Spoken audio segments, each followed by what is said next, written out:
తిరుమల లడ్డు రసాయనాల వ్యవహారంలో ఏపీ ప్రభుత్వం నియమించిన ఏకసభ్య కమిటీకి సుప్రీం గ్రీన్ సిగ్నల్ ఇచ్చింది.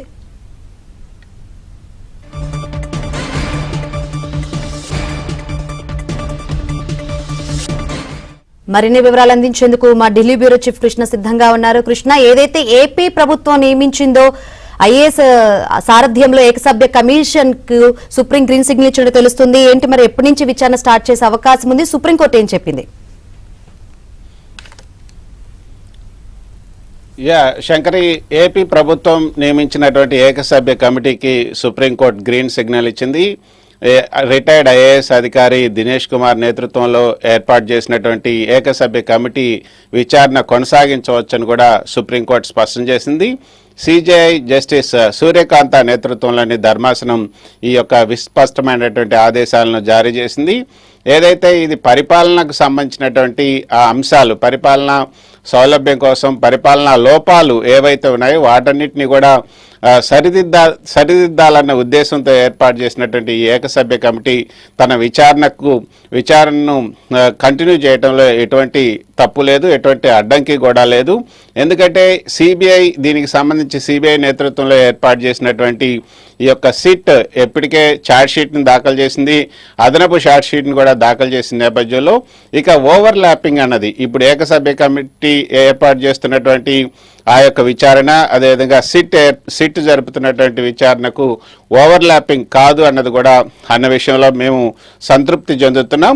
అందుకే పిటిషనర్ దాఖలు చేసినటువంటి ఈ యొక్క పిటిషన్లో అసలు అంటే ఏదైతే సమగ్రమైనటువంటి సహేతుకమైనటువంటి కారణాలు లేవు. ఈ సుబ్రహ్మణ్య స్వామి దాఖలు చేసినటువంటి పిటిషన్ను విచారణకు తీసుకోవడానికి సహేతుకమైనటువంటి కారణాలు లేవు అంటూ జస్టిస్ సూర్యకాంత నేతృత్వంలోని ధర్మాసనం స్పష్టం చేసింది.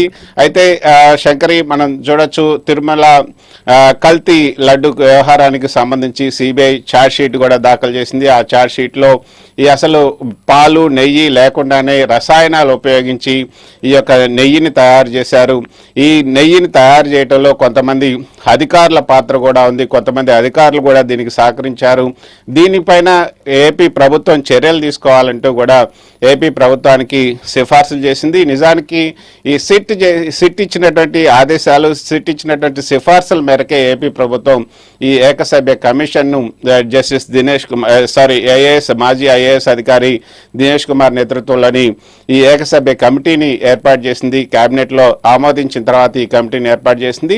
అయితే ఒక పక్క సిట్ విచారణ జరుపుతుంది, అది కాకుండా సిబిఐ నేతృత్వంలో జరుగుతున్నటువంటి సిట్ ఒక పక్క విచారణ జరుపుతుంది.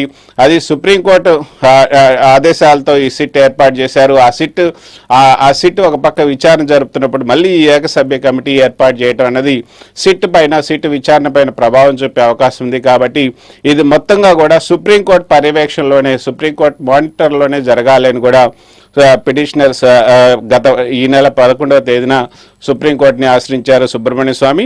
ఆ పిటిషన్ పైన ఈరోజు జస్టిస్ సూర్యకాంత నేతృత్వంలోని ద్విసభ్య ధర్మాసనం విచారణ జరిపింది.